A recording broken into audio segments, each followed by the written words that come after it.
चावल की खेती में भरपूर पानी की आवश्यकता होती है, पर बदलते क्लाइमेट और भूमिगत जल का अधिक दोहन दुनिया के कई देशों के कई क्षेत्रों में चावल की खेती को मुश्किल बना रहा है। अब इस समस्या के समाधान के लिए चावल के किसानों से धान की खेती में डीएसआर तकनीक का प्रयोग करने की अपील की जा रही है, क्योंकि इससे कम पानी में धान की खेती पारंपरिक खेती की विधि की तुलना में कम लागत के साथ संभव है। इसी बीच अब डीएसआर पर बड़ी खबर सामने आई है, जहां भारत सरकार ने सीधे बीज से चावल की खेती में पैदावार सुरक्षित करने के लिए चावल की 2 किस्मों को मंजूरी दे दी है, जहां इनका नाम DRR धान 92 और CR धान 217 है। दावा किया जा रहा है कि डीएसआर चावल की ये 2 किस्में कम पानी, कम मेहनत और कम ग्रीन हाउस गैस इमिशन के साथ चावल उगाने में मदद करने की दिशा में एक बड़ा कदम है। अब विकसित की गई डीएसआर धान की इन किस्मों की बात की जाए तो DRR धान 92 को लेकर सामने आई जानकारी के मुताबिक धान की इस किस्म में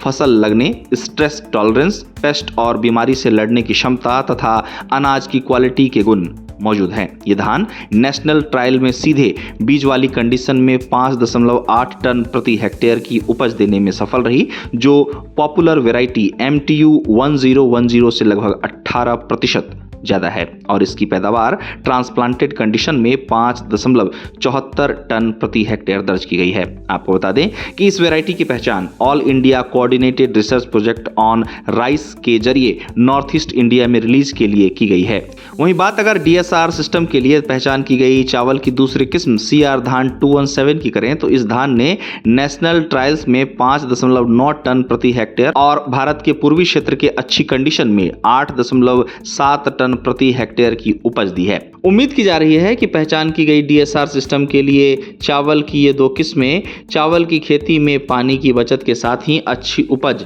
दे पाएंगी। इसी बीच IRRI के राइस ब्रीडिंग इनोवेशन के research director doctor Michael Quinn कहते हैं कि कई किसान डायरेक्ट सीडेड चावल के फायदे को पहचानते हैं। साथ ही उनका कहना है कि हालांकि डायरेक्ट सीडेड कंडीशन में अच्छा परफॉर्म करने के लिए खास तौर पर डेवलप की गई वैरायटी के बिना इस बेहतर तरीकों को अपनाना मुश्किल रहा है। वहीं डीएसआर तकनीक से चावल की खेती के लिए पहचानी गई धान की इन किस्मों पर माइकल का कहना है कि ये नई वैरायटी किसानों को ज्यादा प्रोडक्टिव, सस्टेनेबल और एफिशिएंट चावल प्रोडक्शन सिस्टम अपनाने में मदद करती है। आपको बता दें कि ICAR के तहत भारत के नेशनल एग्रीकल्चरल रिसर्च सिस्टम ने अलग अलग एग्रो इकोलॉजिकल जोन में उनके डेवलपमेंट और इवैल्यूएशन में पार्टनरशिप करने में सेंट्रल रोल निभाया है। ICAR Indian institute of rice research के डायरेक्टर डॉक्टर RM सुंदरम ने कहा कि यह जो जरूरी है वह सिर्फ एक हाई परफॉर्मिंग ट्रायल नहीं है, बल्कि अलग अलग इन्वायरमेंट में लगातार परफॉर्मेंस है।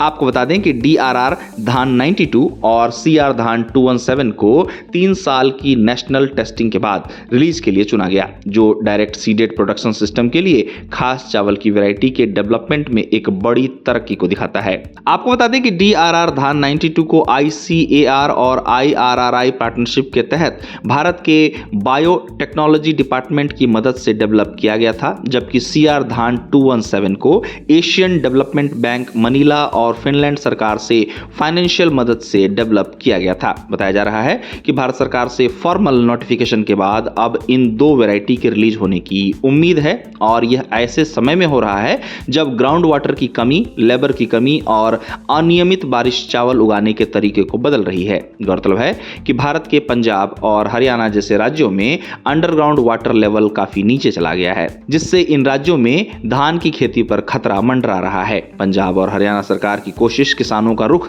चावल की खेती के मद्देनजर डीएसआर तकनीक की ओर मोड़ने की है। बता दें कि हाल ही में पंजाब के कृषि और किसान कल्याण मंत्री गुरमीत सिंह खुंदिया ने बताया कि राज्य ने 2026-27 खरीफ सीजन के दौरान 5 लाख एकड़ जमीन को चावल की सीधी बुआई यानी डीएसआर तकनीक के तहत लाने का लक्ष्य रखा है। उन्होंने बताया कि इसके लिए राज्य सरकार द्वारा 40 करोड़ रुपए का बजट का प्रावधान है। खुंदिया ने पंजाब के किसानों द्वारा चावल की सीधी बुआई को अपनाए जाने के डेटा को सामने रखते हुए बताया कि खरीफ सीजन 2025 2025 में राज्य के 23,410 किसानों ने डीएसआर तकनीक अपनाई, जिससे 2,35,899 एकड़ जमीन पर धान की सीधी बुआई हुई। उन्होंने जानकारी दी कि इसको लेकर राज्य सरकार द्वारा योग्य किसानों के बैंक अकाउंट में सीधे 1,500 रुपए प्रति एकड़ की दर से 35.38 करोड़ से ज्यादा की आर्थिक मदद भेजी गई है। गौरतलब है कि डीएसआर के तहत धान की खेती में कम पानी की जरूरत इसे पारंपरिक खेती में ज्यादा पानी की आवश्यकता के मोर्चे पर अलग बनाती है। इसमें नर्सरी तैयार करने और फिर उसकी रोपाई करने का झंझट नहीं रहता है। इससे लेबर खर्च और खेती की कुल लागत में कमी देखने को मिलती है। साथ ही सीधी बुआई से फसल तैयार होने में कम समय लगता है,